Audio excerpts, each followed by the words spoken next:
vuelvan a enamorarse de ti, Señor. Gracias por esta oportunidad de aprender de tu palabra y de estar junto con tantos hermanos en esta noche. Todo lo pedimos en el nombre de Jesús. ¿Cuántos dicen amén? Amén. Amén. Gloria a Dios.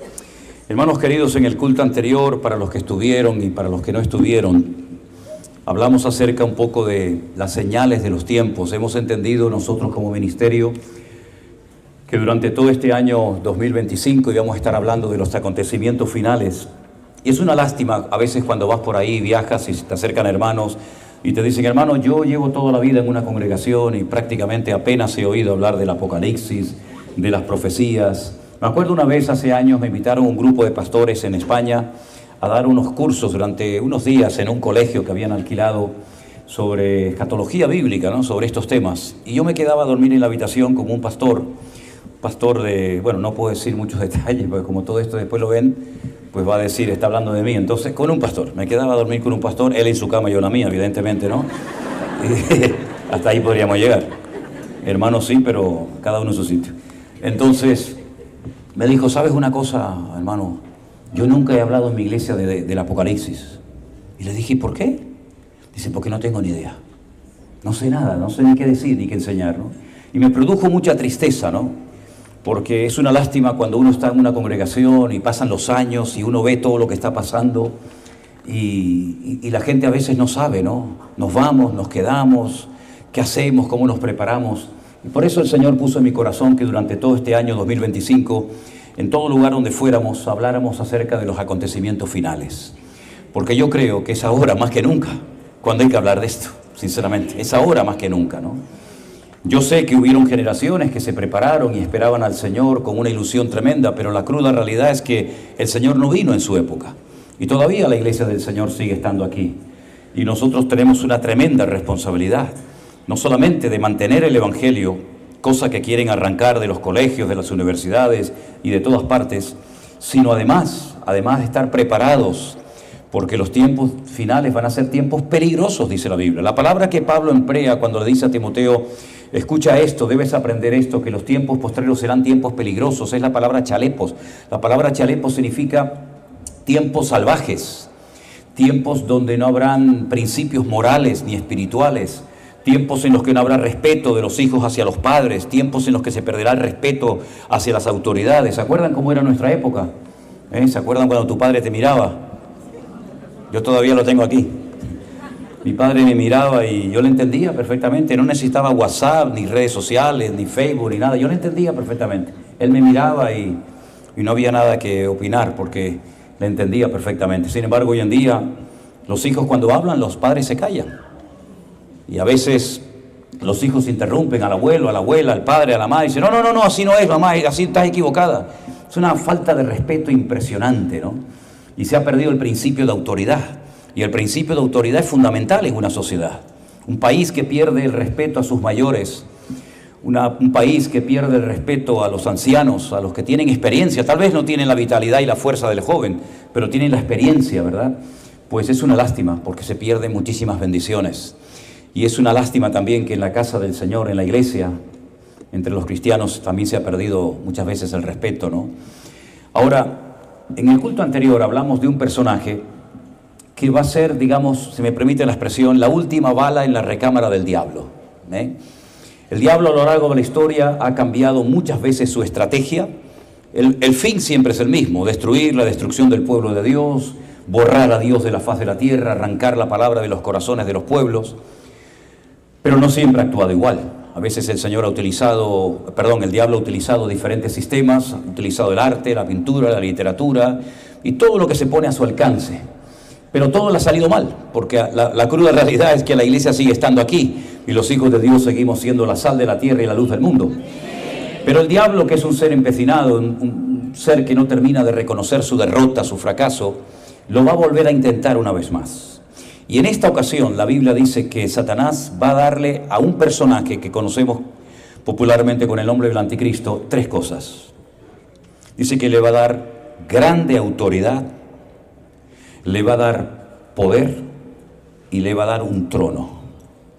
Es decir, una sede de gobierno, un lugar desde el cual puede gobernar, dictar leyes, prohibir cosas, abolir otras. permitir otras, porque el diablo sabe que es la última oportunidad que le queda para poder alcanzar sus objetivos. Algunos de ustedes seguramente han recibido la enseñanza de que nosotros no veríamos nada de esto, que la iglesia sería arrebatada antes de la tribulación o antes de los tiempos peligrosos. Pero durante 19 siglos, y no me he equivocado, durante 19 siglos, la iglesia nunca creyó eso. Todos los libros de teología y todos nuestros hermanos en Cristo, durante 19 largos siglos, ellos no creyeron en ningún momento que la iglesia no estaría en tiempos difíciles y peligrosos, sino más bien todo lo contrario. Pero a lo largo de la historia, ¿verdad?, sobre todo en el siglo XIX, algunas mujeres y algunos sacerdotes católicos comenzaron a enseñar de que la iglesia, cuando los tiempos se pusieran difíciles y peligrosos, la iglesia sería arrebatada, sería sacada de este mundo y se quedaría, pues, digamos, el pueblo de Israel y los malos para ser probados, etcétera, pero nosotros estaríamos en las bodas del Cordero. Y el argumento o el texto que generalmente se utilizaba, y yo sé lo que se utilizaba porque yo estuve en esa escuela, yo estuve en esa línea teológica cuando estudié, era que el Señor no ha puesto a su iglesia en la tierra para ira, sino para alcanzar salvación. Y yo estoy 100% de acuerdo con el texto. Pero la pregunta es, ¿a qué tipo de ira se refería el Señor cuando le dice a la iglesia, cuando nos dice a nosotros, que nosotros no estaríamos experimentando la ira? Si ustedes estudian y analizan detenidamente el libro del Apocalipsis, que es un libro extraordinario, ¿verdad?, menciona 3 tipos de ira. La ira del dragón. El dragón en las Escrituras es el diablo, Satanás, es uno de los títulos o nombres que recibe. Satanás recibe muchos nombres, también Dios, también el Señor Jesucristo, también el Espíritu Santo recibe muchísimos nombres, para que a través de cada uno de estos nombres supiéramos un poquito cómo actúa cada uno de ellos, ¿verdad? Y el dragón es uno, la ira del dragón. El Apocalipsis también menciona la ira de las naciones y también menciona la ira del Cordero o la ira del Señor Jesucristo. Cuando leemos en la Escritura que el Señor no ha puesto a su iglesia en la tierra para ira, no estamos para ira, ¿a cuál de las 3 iras que acabo de mencionar se refiere el Señor? Evidentemente Dios no está irado con nosotros, aunque no siempre hacemos todas las cosas como deberíamos de hacerlas, pero somos su pueblo, somos redimidos por la sangre de Cristo.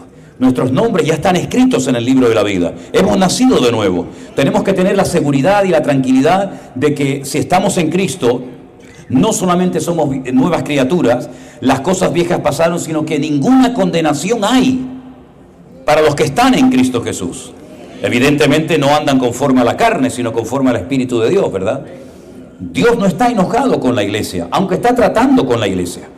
El Señor la está limpiando, la está tratando, la está purificando, porque Él viene a buscar una iglesia pues sin mancha y sin arruga. Pero no está irado con nosotros. No, Dios no está enfadado contigo. A lo mejor tú con Él sí, pero Él contigo no está enfadado. Si eres cristiano y tu vida está en orden y en obediencia. Amén, hermanos. Pero el diablo sí está enfadado contigo. Y conmigo ni te cuento. No creo que le caiga muy bien yo al diablo, en absoluto. De haberme tenido en sus garras durante muchos años, haber pasado de las tinieblas a la luz y ahora estar sacándole los clientes al diablo y llevarlos a Cristo, no creo que le haga ninguna gracia, ¿verdad? Y el diablo daría lo que fuera por cortarte la cabeza. Para él serías un premio impresionante. Es como esos cazadores que cuando matan a algún animal cuelgan la cabeza o los cuernos, ¿no?, en las paredes de su casa. Para el diablo sería un triunfo tremendo ver que he destruido al pastor José Manuel Sierra, ¿no?, o he destruido a este o al otro, ¿verdad? Para él sería un premio y se frotaría las manos con un gozo increíble, pero no lo va a conseguir, porque mayor es el que está en nosotros que el que viene contra nosotros. Aleluya, bendito sea Dios, amén. Y no hay que bajar la guardia, ni confiarse en ningún momento, ¿vale? De esa ira no estamos exentos, el diablo, ya digo, nos odia. Y algunas naciones ni te cuento. En el culto anterior acabo de decir que están matando a miles de hermanos nuestros. No sale en la televisión, no se comenta de esto. No hay manifestaciones en Perú, en Colombia, en el mundo. No hay manifestaciones protestando, ¿no?, en contra de los hermanos cristianos que están matando. Pero es la cruda realidad. En África están matando todos los días a cantidad de hermanos nuestros. Les cortan la cabeza, les queman las iglesias, los secuestran, los violan, en fin, cosas terribles, ¿verdad? Así que no estamos exentos ni de la ira de las naciones. Y si quieren experimentarlo, cójanse un par de Nuevos Testamentos o de Biblia y váyanse, por ejemplo, un día de paseo a Irán. y pónganse allí en una plaza en Teherán a predicar el Evangelio. A ver lo que te pasa. Y después vienes y nos lo cuentas, ¿te parece? Bueno, no creo que vengas. Creo que te quedarás allí un tiempo de vacaciones, ¿no? O vete a Corea del Norte, o vete a cualquier otro país, ¿verdad? ¿Hay persecución en este momento contra nosotros los cristianos? Por supuesto que sí. Pero hermanos, gracias al Señor de que el Señor ha prometido estar con nosotros todos los días hasta el fin del mundo. Porque nuestros hermanos necesitan mucho de nuestras oraciones. Pero ellos tienen una fortaleza y una gracia del Señor especial para poder soportar todas esas cosas. Pero el anticristo, o el inicuo, o el hombre de pecado, como también lo llama la palabra de Dios, hará todo lo posible por arrasar a los cristianos, a la iglesia, al cuerpo de Cristo de la faz de la tierra. Y ustedes aquí en Perú juegan un papel fundamental. Se lo dije el otro día a los hermanos en Bogotá. Digo, el único freno que le queda a América Latina para que no se termine matando y destruyendo totalmente son los cristianos. Es el único freno que hay, ¿eh? Ya no hay ninguna barrera. Si el pueblo de Dios cae, el enemigo tiene cancha y tiene campo abierto para hacer lo que le dé la gana. Por eso América Latina aún sigue así, como está, en pie, con heridas, con cicatrices, con maltrato por todas partes, pero siguen en pie los países. ¿Por qué? Porque estamos todavía en el mundo. El día que no estemos nosotros, otro gallo cantará. Pero este personaje, gracias al Señor, nos da al Señor mucha información para que podamos reconocerlo. En el culto anterior hablé acerca del valor numérico de su nombre. Todos conocen, ¿no? El famoso 666, ¿verdad? Pero vamos a leer en Apocalipsis capítulo 13 unos versículos que yo estoy seguro que más de uno, perdone si me equivoco, no va a entender, pero voy a dar una explicación que todos ustedes se la van a aprender de memoria, porque ustedes tienen una memoria privilegiada, ¿sí o no? Sí. Hombre, ¿se acuerdan de lo que hicieron los españoles hace 500 años? Si se acuerdan de lo que los españoles hicieron hace 500 años, lo que yo te voy a explicar en 5 minutos no lo vas a olvidar, ¿ok?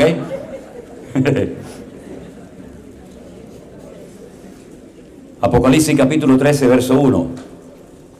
Me paré sobre la arena del mar y vi subir del mar una bestia, otro nombre que recibe el anticristo, otro nombre más, bestia. Esta bestia, este personaje, tenía 7 cabezas. Las cabezas siempre son imperios y 10 cuernos, y los cuernos siempre son naciones. Recuerden eso, las cabezas son imperios, los cuernos son naciones. En sus cuernos tenía 10 diademas y sobre sus cabezas un nombre blasfemo. La bestia que vi era semejante a un leopardo, sus pies como de oso y su boca como de león. Y el dragón, es decir, Satanás, le dio su poder, su trono y grande autoridad. Fíjense qué cosa tan tremenda en este versículo que hemos recién leído, el versículo 2. Tenemos una información extraordinaria de este personaje siniestro llamado el anticristo o la bestia y otros nombres que recibe. Ahora, si me permiten, tenemos que ir un poquito a la historia del Antiguo Testamento. Como bien saben ustedes, el pueblo de Israel, mientras caminaba desde Egipto hasta la tierra prometida, la tierra de Canaán, fue a lo largo del camino recibiendo leyes, mandamientos, instrucciones, estatutos. Algunos piensan que el pueblo de Israel en el monte Sinaí solamente recibió los 10 mandamientos, y es verdad que allí los recibió, pero aparte de los 10 mandamientos recibió 613 mandamientos. Muchos, ¿verdad? Unos eran para los agricultores, otros eran para los ganaderos, en fin, allí había leyes para todo el mundo. Total, 613 mandamientos. Una de las leyes que recibieron a lo largo del desierto iba dirigida fundamentalmente a los que cultivaban la tierra, a los agricultores. El Señor les dijo que a la tierra a la cual ellos iban a entrar no era de ellos, la tierra es del Señor, pero el Señor se las prestaría, les permitiría vivir en ese territorio geográfico siempre y cuando obedecieran. En el momento en el que no obedecieran, serían arrancados, serían expulsados de su tierra. Una de las leyes que recibieron los agricultores se conoce en hebreo con el nombre de Shemitah. La palabra Shemitah viene de Sheva, que es el número 7 en hebreo. Es decir, cada 7 días los judíos tenían que reposar en el día del reposo, el día del Shabbat. Es el único día de la semana que tiene nombre en hebreo. Los días de la semana en hebreo son día primero, día segundo, día tercero, día cuarto, día quinto, día sexto, y ahora el séptimo tiene nombre, se llama Shabbat, ¿verdad? Cada una de esas letras tiene un significado muy interesante. Nosotros, lamentablemente, cada vez que tenemos un día de la semana, pues por la mitología y por el paganismo, el lunes recordamos a la luna, el martes al planeta Marte, el miércoles Mercurio, jueves es Júpiter, el viernes Venus, el sábado Saturno y el domingo es el Sunday o el día del sol. Pero en hebreo, ya digo, solamente hay un día que tiene nombre y es el Shabbat, que viene de Shevet, reposa, tranquilo, no hagas nada, medita, reflexiona en la obra creadora del Señor. Pero no solamente ellos como personas, como familia, tenían que reposar cada 7 días, y esta fue una de las cosas que le sorprendió al Imperio Romano. Cuenta la historia que cuando el Imperio Romano conquistó Israel, hubieron 3 cosas que no habían visto nunca en ninguna parte de la tierra. Primero, que este pueblo descansaba un día a la semana, desde la caída del sol del viernes hasta la caída del sol del sábado, no hacían nada, ni ellos ni los animales. Eso nunca lo habían visto.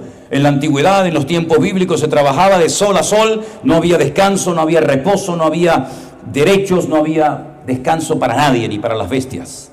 Pero ellos veían que esta gente se detenía, no trabajaban, no hacían nada, cantaban, oraban, comían en familia, y eso nunca lo habían visto. Otra cosa que les llamó mucho a los romanos, que nunca habían visto en todo el imperio que habían conquistado, en todo el territorio, era que esta gente tiene un mar donde flotas y no te hundes. El famoso mar muerto, Yam HaMelach, el mar de la sal. Eso no lo habían visto en ninguna parte. Y la tercera cosa que les sorprendió es que vieron que los judíos tenían un templo enorme, hermoso, precioso, pero vacío.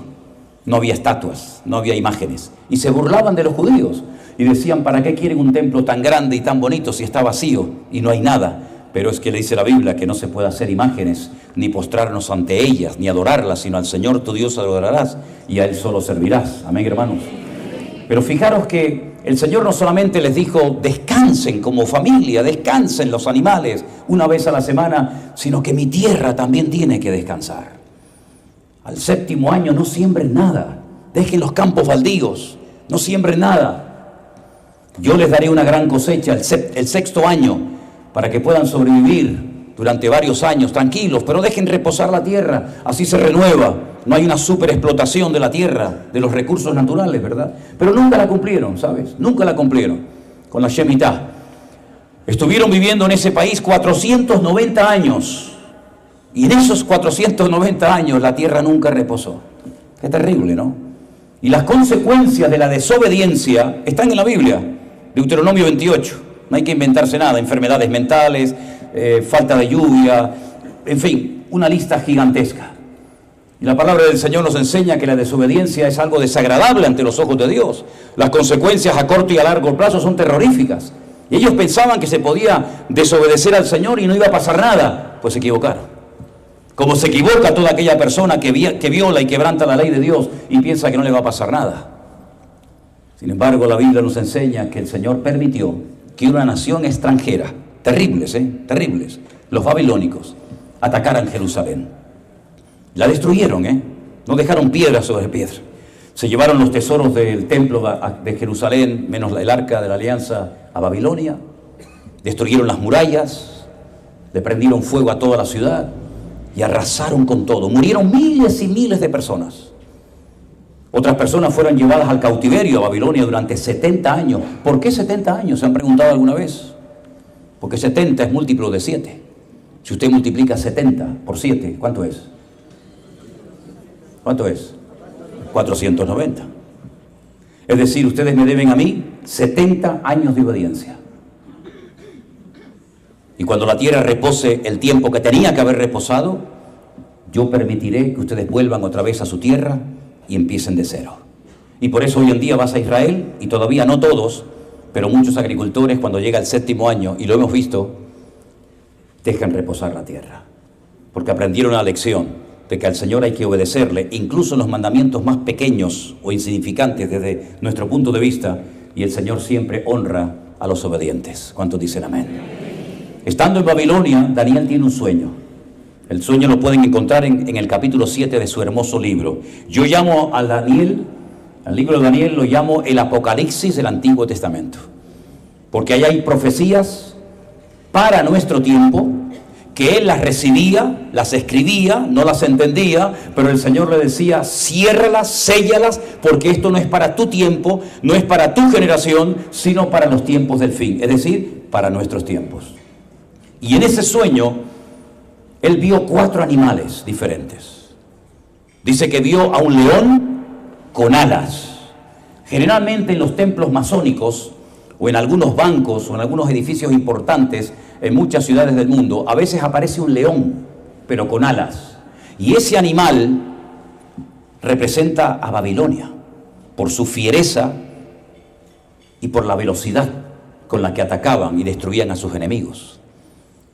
Y después dice que vio a un oso que estaba apoyado sobre una pata más que de otra, y representa a los medos persas, otro imperio que se levantaría posterior al babilónico. Los persas hoy en día los conocemos como los iraníes, los de Irán son persas, y los medos son los kurdos, que todavía siguen peleando. Hay 40 millones de kurdos en el mundo, la mayoría viven en parte de Turquía, Siria, Irán, Irak, pero no tienen tierra, tienen una cultura milenaria, pero todavía no tienen un territorio y dudo mucho que lo tengan. Ellos reclaman el Kurdistán como parte de su territorio. Pero ese imperio también caería y vendría un tercer imperio que seguramente es uno de los más conocidos, el imperio de los griegos, con Alejandro Magno a la cabeza, ¿se acuerdan? Y dice que vio un leopardo con 4 cabezas. Y esto significa que cuando Alejandro Magno murió, su imperio fue dividido en 4 porque él no tuvo descendencia. Por lo tanto, 4 de sus generales, Ptolomeo, Seleuco, Casandro y Silimaco, no les voy a pedir que lo repitan, se dividieron su imperio. Y ahí podríamos estudiar la historia de Antíoco Epifanes, aquel que fue capaz de profanar el lugar santísimo con sangre de cerdo y puso la estatua de Júpiter en la puerta del templo para que lo adoraran, ¿verdad? Algo terrible. Esta historia es la famosa historia de los macabeos. No sé si habéis leído alguna vez Primera y Segunda de Macabeo. No tenemos esos libros en la Biblia, no porque los evangélicos o los protestantes, como se nos llamaba, hemos quitado 7 libros de la Biblia y por eso los católicos tienen una Biblia con 7 libros más y la nuestra tiene 7 libros menos. No es que nosotros le quitamos, no, es al revés. Es al revés. En el siglo XVI, en el Concilio de Trento, los católicos le metieron 7 libros más a la Biblia, como por ejemplo Primera y Segunda de Macabeos, Tobías, Sabiduría, Baruch, etcétera, etcétera, ¿verdad? Y esa historia de los macabeos es la historia de unos jóvenes, ¿verdad?, que todos murieron como mártires y que se les conoce como macabeos porque viene de la palabra macab. La palabra macab significa martillo, el que golpea. ¿Han oído hablar de los Maccabi de Tel Aviv, estos que son futbolistas y son de baloncesto? Pues ellos se rebelaron contra el imperio de los griegos, que habían profanado el templo y lo volvieron a santificar para el culto a Dios. Pero termina el Antiguo Testamento y cuando entramos a leer las páginas del Nuevo Testamento nos encontramos con otro imperio y nos encontramos a Poncio Pilato, nos encontramos a los Césares de Roma, a los centuriones, porque es el imperio romano. Ahora bien, ese león que representa a Babilonia, ese oso que representa a los medos persas,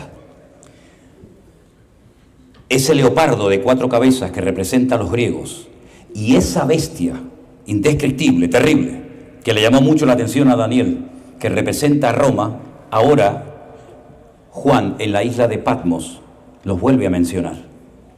¿Y por qué emplea los mismos animales que vio Daniel en la visión? Por la sencilla razón de que la interpretación es exactamente la misma. Dios nos puede hablar a través de números, a través de colores, a través de personas. Antaño también hablaba a través de las estrellas, pero ahora nos habla a través de animales. Y cuando usted entiende la interpretación de esos animales en el libro de Daniel capítulo 7, usted puede trasladar ese conocimiento a Apocalipsis capítulo 13, y entonces usted podría leer perfectamente, sin miedo a equivocarse, el versículo 2 de la siguiente manera. Presten atención. La bestia que vi, el hombre que vi, el personaje que vi, era semejante a un leopardo. ¿Quién era el leopardo? ¿A qué representaba el leopardo? A los griegos. Es decir, este hombre se parecerá a los griegos. Ahora hablaremos un poco. Sus pies, es decir, la forma como se movía, la forma como actuaba, era como la de un persa, porque el león, el oso, representa a los medos persas. Pero cuando abría la boca, hablaba como un babilónico, como un león. Es decir, que estos animales representan imperios que en el pasado tuvieron algo que ver directamente con el pueblo de Dios, con el pueblo de Israel. Por lo tanto, Juan utiliza esos animales para describir la naturaleza y la esencia de este hombre. Si ven, es una mezcla de todas las características de los imperios que nos han precedido. Se va a parecer a un griego, pero no es griego. Se va a parecer a un babilónico, que no es babilónico. Se va a parecer a un romano. Es decir, va a tener diferentes características y a través de esas características llevar a cabo su gobierno en los últimos tiempos.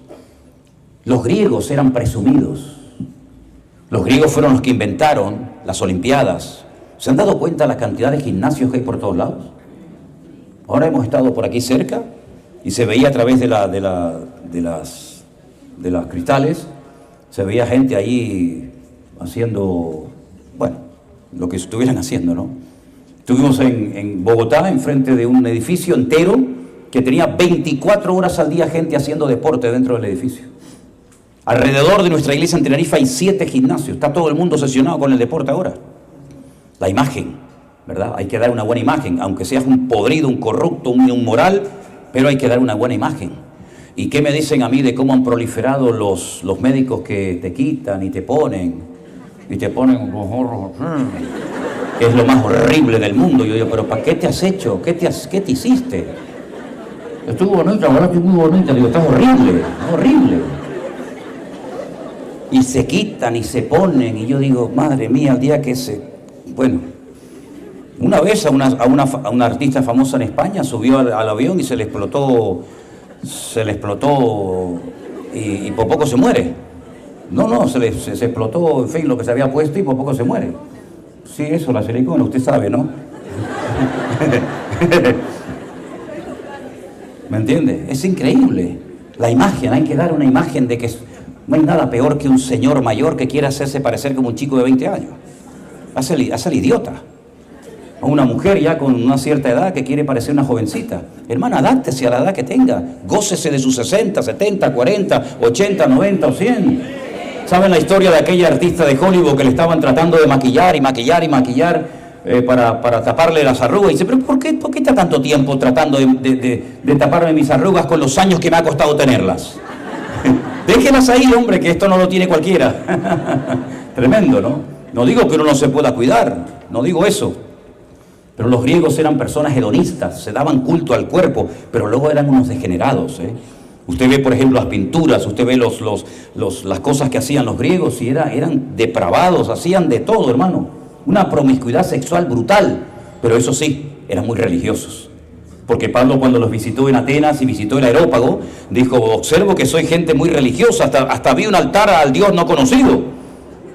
Fueron los inventores de las Olimpiadas, de la democracia y todas estas historias, pero eran corruptos, eran personas que solamente vivían de la apariencia. Y dice la Biblia que el anticristo será una persona que le dará mucha importancia a la apariencia. Pero antes que se me olvide, Daniel dice que del amor de las mujeres no hará caso. ¿Cómo se interpreta eso? Bueno, puede tener varias interpretaciones, ¿no? Puede ser a lo mejor así de un barrio que está enfrente, que usan una bandera de 7 colores, puede ser, ¿no? Del amor de las mujeres no hará caso. Y del Dios de sus padres no honrará al Dios de sus padres. Probablemente sus padres fueron creyentes. Pero dice, preferirá adorar, y dice en el arameo, Alá Maozín, el Dios de la guerra.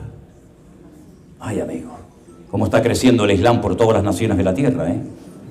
En Europa tenemos millones y millones por todas partes. Ellos dijeron, conquistaremos el mundo con el vientre de nuestras mujeres. Aquí otra vez veo lo que se ve en Europa, un señor, una chica paseando con 2 o 3 perros y después no quiere tener hijos, pero tiene 3 o 4 perros. ¿Qué te parece? Se ha puesto de moda, ¿no? El perrito, el gatito, esto y aquello. Mientras la gente está con las estupideces esas, los musulmanes están teniendo 4, 5, 8, 9, 10, 12, 20. Porque ellos han tomado en serio, entre comillas, la evangelización del mundo y convertir el mundo en un lugar para adorar a su falso profeta y para adorar a Alá, que no es nuestro Dios, ¿eh? No es nuestro Dios, ¿eh? No somos el mismo Dios, no, mentira. Mi Dios tiene un hijo que se llama Jesús, el tuyo no tiene ningún hijo. Así que, mis queridos hermanos, lo interesante de todo esto es que este hombre tendrá esas características. Por eso quiere que lo adoren. Dice que se sentará en el templo de Dios haciéndose pasar por Dios. Y le hace la guerra a toda religión. De hecho, vamos a ver después, que el falso profeta, que vamos a ver cómo es y dónde vive y dónde está, la Biblia dice que al final se vuelve contra él porque no va a permitir que adoren a nadie más que solamente a él. También dice la Biblia que se parecerá a un oso. ¿Y quién eran los osos? El oso, los persas, los iraníes, los inventores del ajedrez, los que son capaces de estar 25 años preparando una guerra. Y cuando piensas que ya se han olvidado y bajas la guardia es cuando te atacan. Así eran los persas, ¿verdad? Personas que tienen una forma de hablar muy bonita. ¿Han visto los gatitos persas? Mi mujer tuvo 15 años un gato persa. A mala hora tuvo el bicho ese.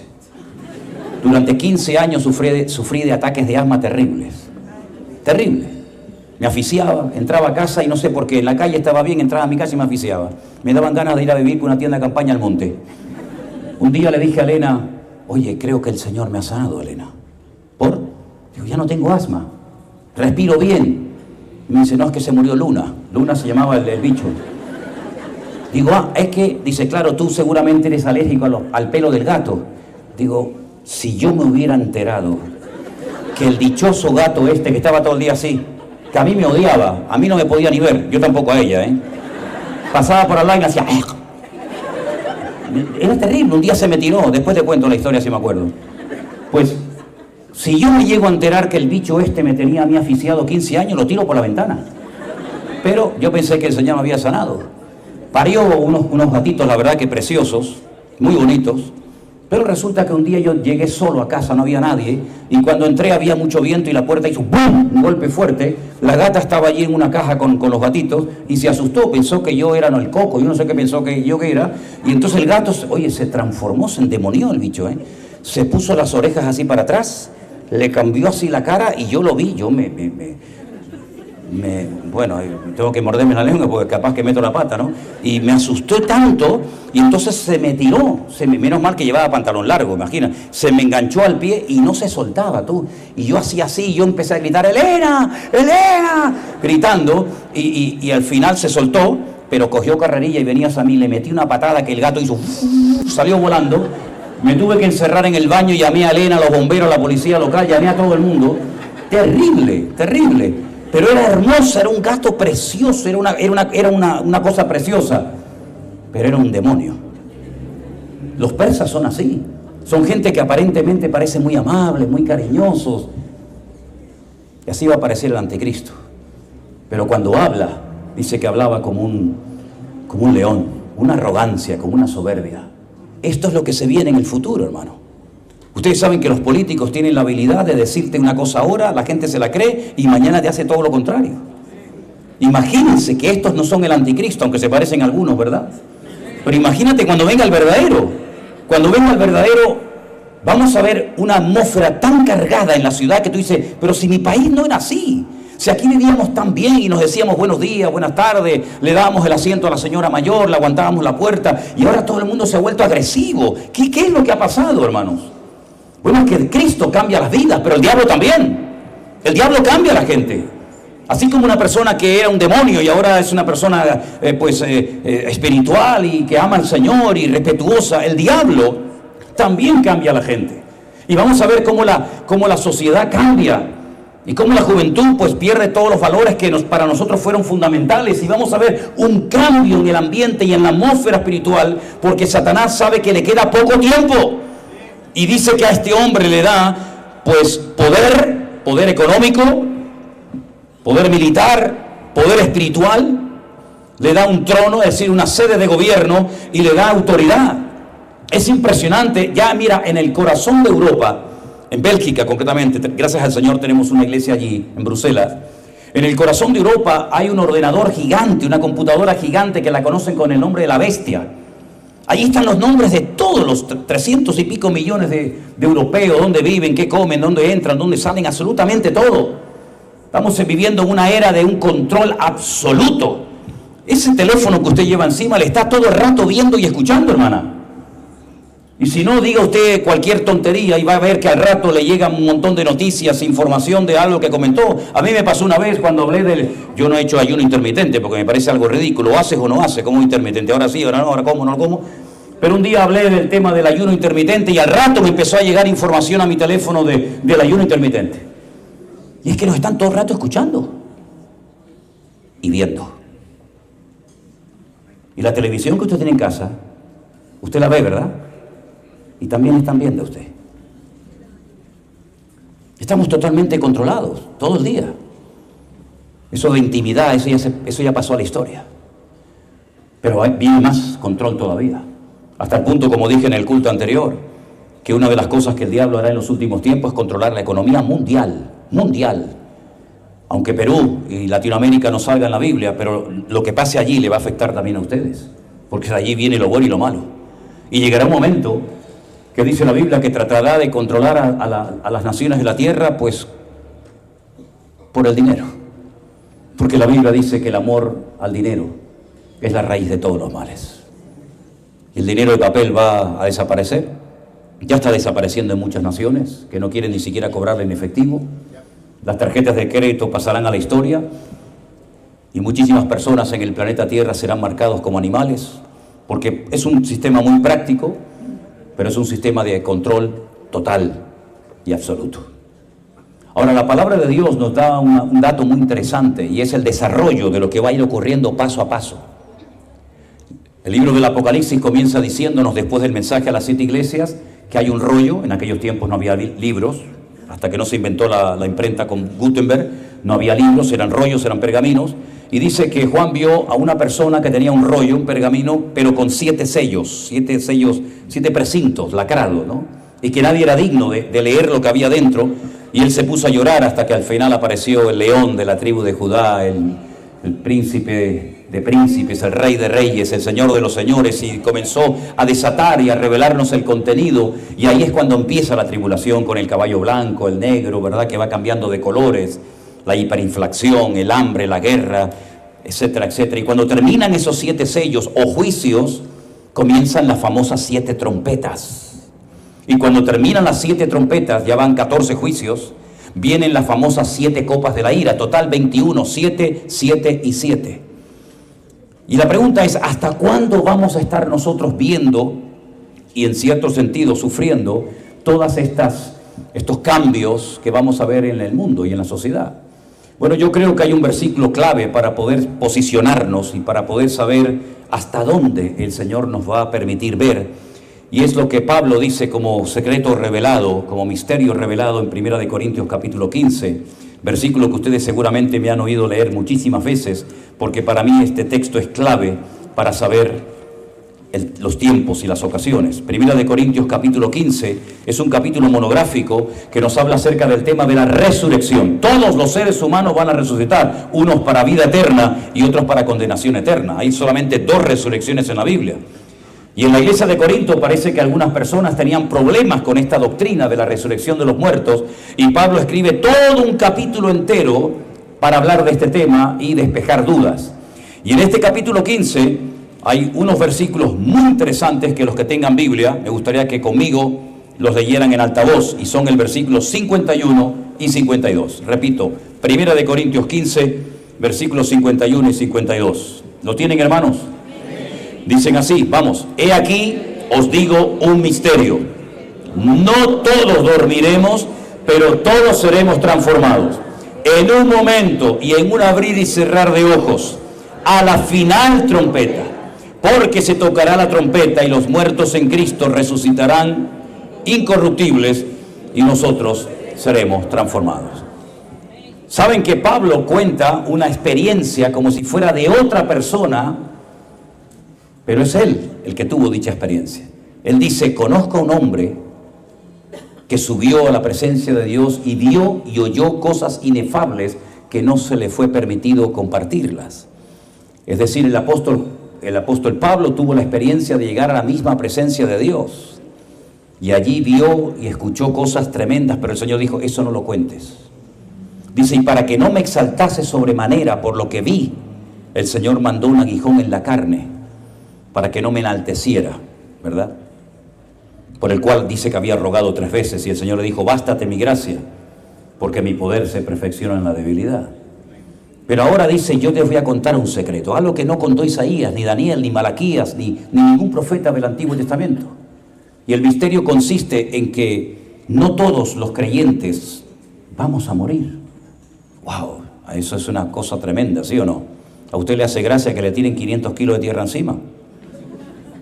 A mí ninguna, ¿eh? Entonces yo digo: bueno, ojalá yo forme parte de este grupo, Señor. No todos dormiremos, pero todos seremos transformados, así como la metamorfosis que se produce de un gusano a una mariposa. Esa es la palabra, metamorfosis. ¿Y cuándo será este cambio de este cuerpo limitado y finito a ese cuerpo transformado que no tiene limitaciones ni de espacio ni de tiempo, que no envejece, que no se cansa, ¿verdad? Pues dice que todo eso se producirá en un momento, en un abrir y cerrar de ojos, algo instantáneo prácticamente. ¿Y cuándo? A la final trompeta.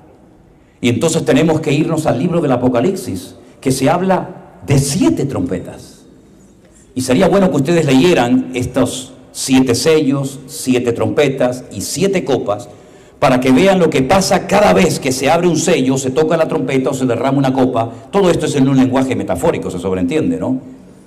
Pues la cuestión está en que a la 7ª trompeta los muertos en Cristo resucitarán incorruptibles, y nosotros seremos transformados. ¿Por qué Pablo dice y nosotros? Porque él pensaba que el Señor vendría en su generación, pero no vino. Es decir, que todavía el Señor no ha venido. Por lo tanto, esta profecía, estas palabras, este secreto revelado aún no se ha cumplido.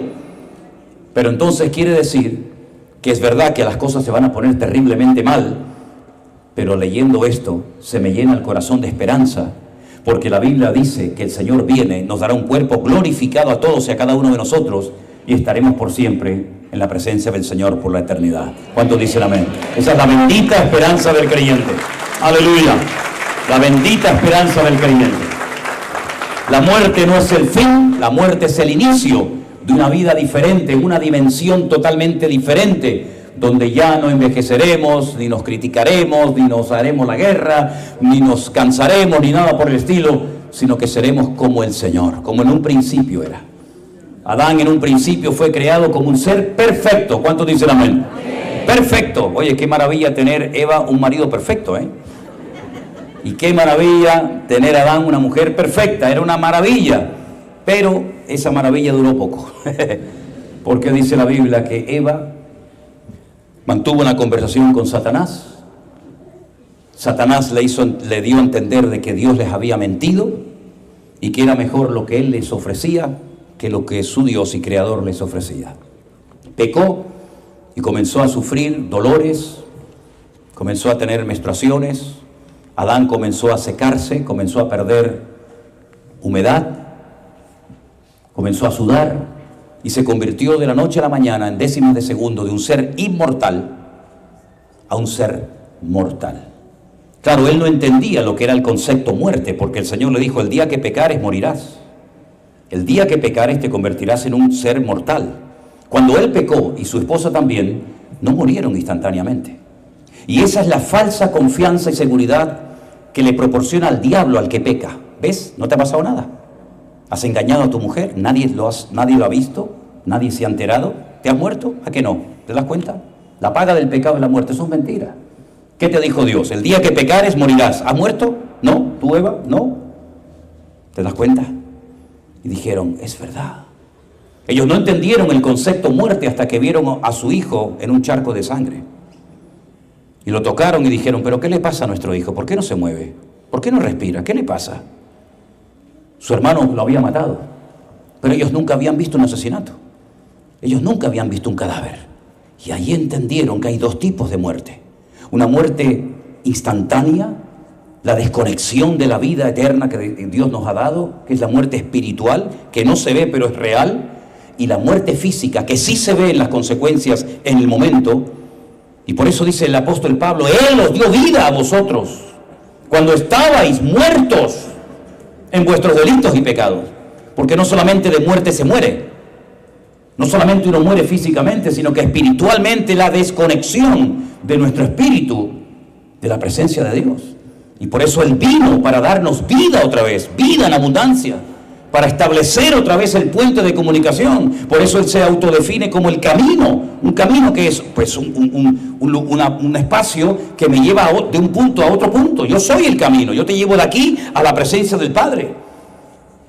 Yo soy el único mediador, yo soy el único nombre bajo el cielo dado a los hombres por medio del cual poder ser salvo. No hay otra posibilidad de ser salvos. Claro, las consecuencias fueron terribles. Y claro, ¿cómo le pudo poner nombre a los animales, a Adán, a los peces, si no podía nadar? Porque probablemente Adán podía estar horas debajo del agua si quisiera, porque era un ser perfecto.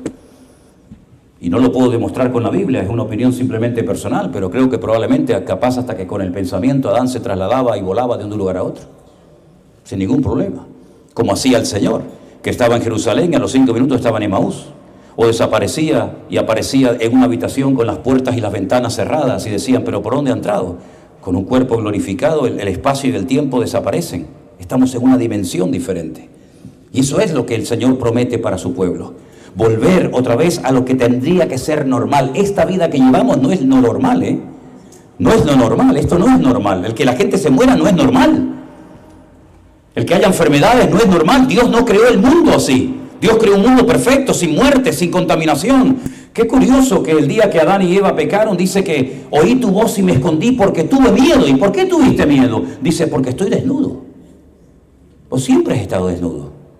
Siempre has estado desnudo. Yo no te creí, no te creé con vestiduras. Y ahora te da vergüenza. Ahora has descubierto que estás desnudo. Llevas años viviendo desnudo. Es decir, lo que le dijo Adán al Señor es, me he quedado sin argumentos. Eso significa estar desnudo.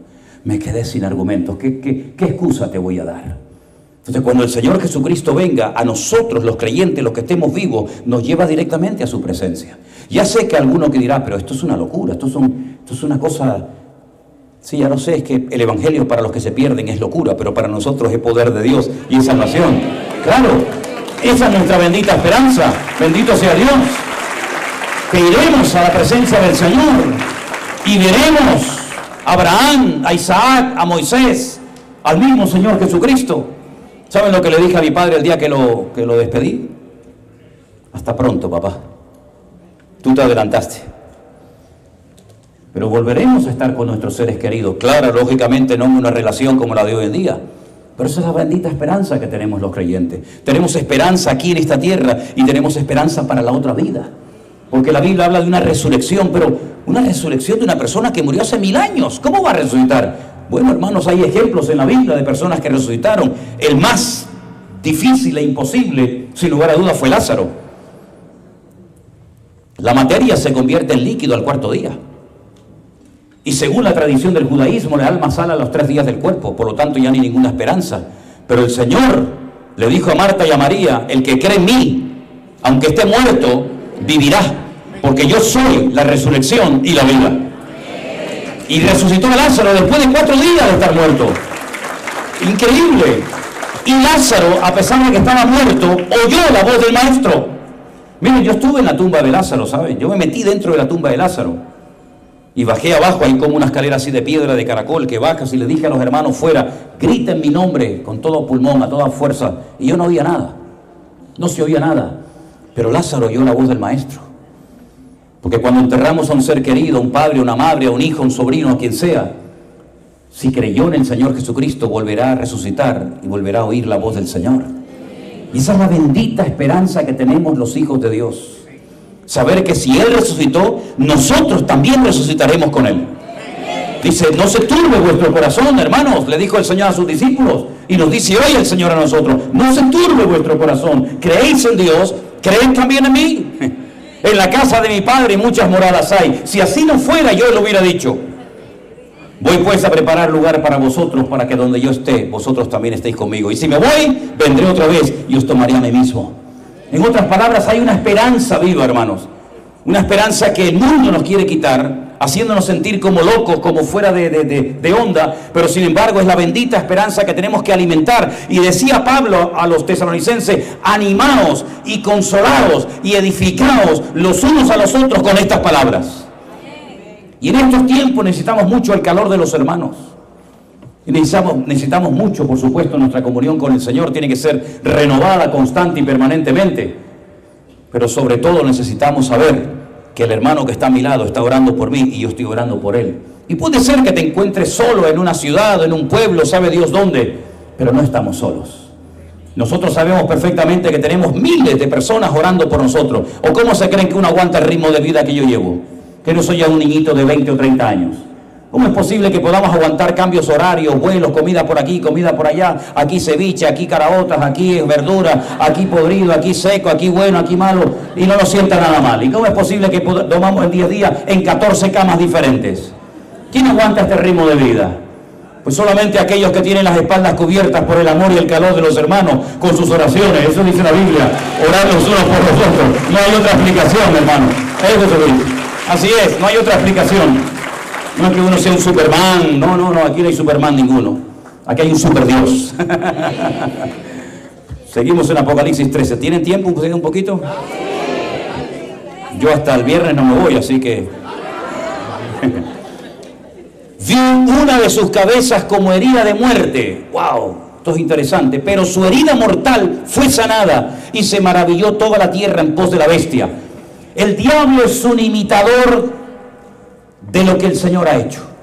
Así como el padre tuvo un hijo que lo mataron, él le va a hacer creer a la humanidad, porque en cierto sentido, no es que sea literal, pero en cierto sentido es como si el anticristo fuera el hijo o el representante del diablo en la tierra, porque es la maldad personificada.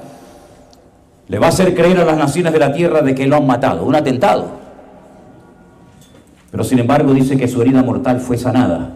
Así que nosotros sabemos lo que va a pasar mañana y la gente todavía no se entera de lo que va a ocurrir, porque la Biblia es el periódico de mañana. El anticristo va a sufrir un atentado, no sabemos cómo, pero se maravilló toda la tierra al ver que logró superar ese disparo o lo que fuera. Le adoraron y adoraron al dragón, al diablo, que le había dado autoridad a la bestia. Adoraron también a la bestia, diciendo: ¿quién como la bestia? ¿Quién como este personaje? ¿Y quién podrá luchar contra ella? También se le dio una boca que hablaba grandes cosas y blasfemias, y se le dio autoridad para actuar, ¿cuánto? 42 meses, es decir, 3 años y medio. Es decir, que durante 3 años y medio, entre comillas, tiene como carta blanca, como permiso de parte de Dios para hacer de las suyas, pero un tiempo limitado, 3 años y medio. Abrió su boca en blasfemias contra Dios para blasfemar de su nombre, de su tabernáculo y de los que moran en el cielo. Se le permitió hacer guerra contra los santos y vencerlos. También se le dio autoridad sobre toda tribu, pueblo, lengua y nación. Y la adoraron todos los moradores de la tierra cuyos nombres no están escritos en el libro de la vida del Cordero, que fue inmolado desde el principio del mundo. Si alguno tiene oído, oiga. Si alguno lleva en cautividad, va en cautividad. Si alguno mata espada, espada debe ser muerto. Aquí está la paciencia y la fe de los santos. Es decir, tiene un tiempo limitado, un radio de actuación limitado, durante 3 años y medio. Y dice la Biblia que se le permitió hacer guerra contra los santos y vencerlos. La pregunta es: ¿estos santos quiénes son? ¿Usted es santo?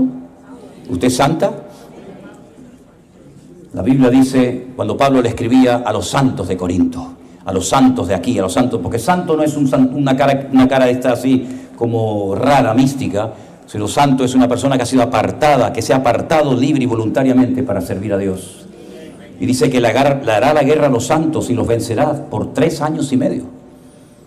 ¿Va a pasar o no va a pasar la iglesia persecución? Porque si no le gusta esto, dice: no, estos santos son los judíos. O es o no es. Aquí estamos a las buenas y a las maduras. Aquí estamos a todas. Y el creyente tiene que saber que en cualquier momento, por ser creyente, te pueden matar, ¿eh? Y si te predican un evangelio diferente, yo no tengo culpa.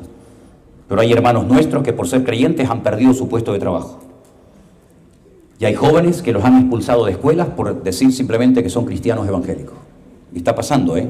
No es una cosa que nos tiene que sorprender. Como decía el apóstol Pedro: no os sorprendáis del fuego de prueba que os ha sobrevenido, como si alguna cosa extraña estuviera aconteciendo. Gozaos y alegraos, porque vuestro galardón es grande en los cielos. Porque también así persiguieron a los profetas que fueron antes de vosotros. Por lo tanto, la persecución para el creyente es una medalla. no es una de vergüenza, no es una deshonra, sino al contrario, es un honor poder padecer por la causa del Evangelio y por la causa de Cristo. Pero en este mismo capítulo se habla de otro personaje que no tiene nada que ver con este líder político, y es el que aparece en el versículo 11. Después vi otra bestia, otra, diferente, que subía de la tierra y tenía 2 cuernos semejantes a los de un cordero, pero hablaba como un dragón. Las apariencias engañan, mis queridos hermanos, ¿sabían eso? ¿Verdad? Parece un cordero, pero cuando abre la boca es un dragón, porque la Biblia dice que de la abundancia del corazón habla la boca. Ejerce toda la autoridad de la primera bestia en presencia de ella y hace que la tierra y los moradores de ella adoren a la primera bestia, cuya herida mortal fue sanada. También hace grandes señales, de tal manera que aún hace descender fuego del cielo a la tierra delante de los hombres. Y engaña a los moradores de la tierra con las señales que se le ha permitido hacer en presencia de la bestia, mandando a los moradores de la tierra que le hagan imagen a la bestia, que tiene la herida de espada, y vivió. Y se le permitió infundir aliento a la imagen y a de la bestia, para que la imagen hablase e hiciese matar al que no la adorase. Y aquí, por supuesto, la inteligencia artificial va a jugar un papel fundamental en los últimos tiempos. Ya estamos comenzando a vislumbrar el poder en lo bueno y en lo malo que puede tener todo esto. Y hacía, escuchen bien, que a todos, pequeños, grandes, ricos, pobres, libres y esclavos, se les pusiese una marca en la mano derecha o en la frente, y que ninguno pueda comprar ni vender, sino el que tiene o tuviese la marca o el nombre de la bestia o el número de su nombre. Dice, aquí hay sabiduría.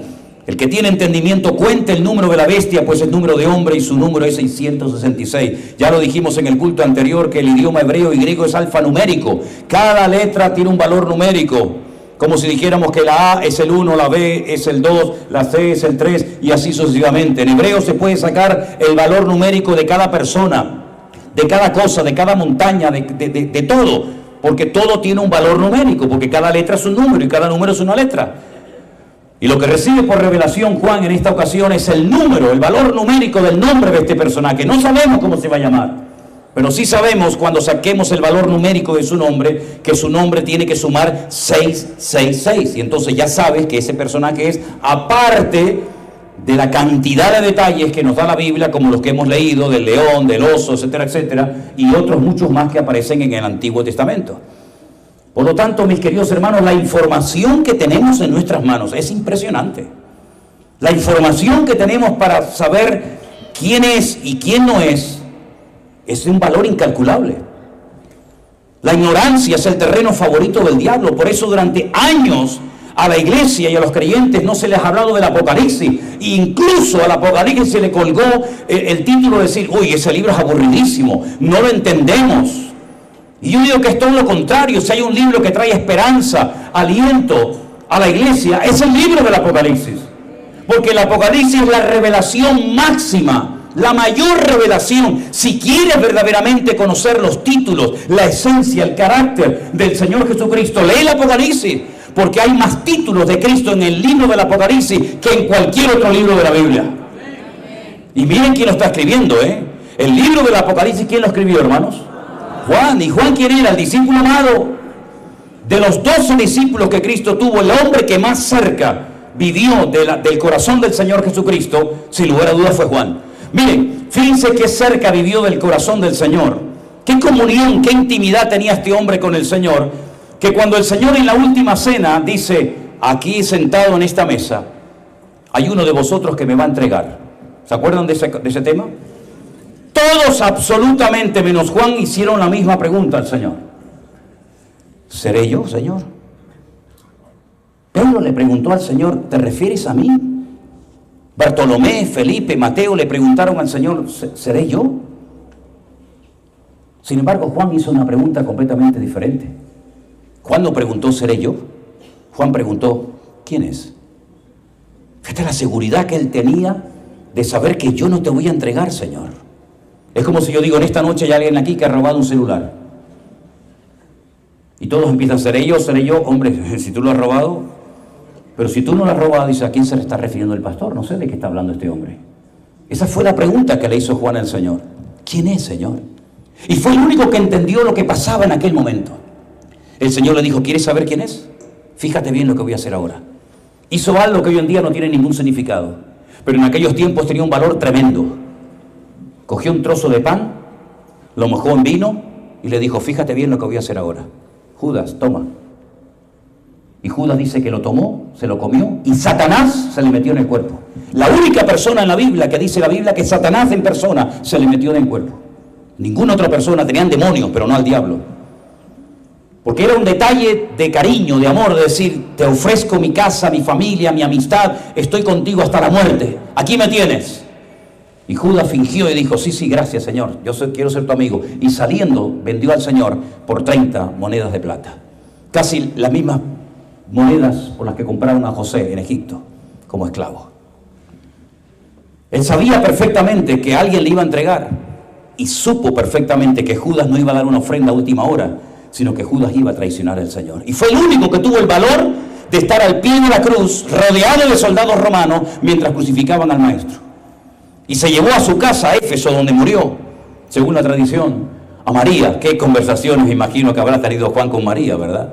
Y por eso cuando Juan escribe su evangelio es completamente diferente a todos los evangelios anteriores, como el de Mateo, o el de Marcos, o el de Lucas. Cuando tú lees el evangelio de Juan, tú dices, pero este hombre cuenta cosas que nadie cuenta.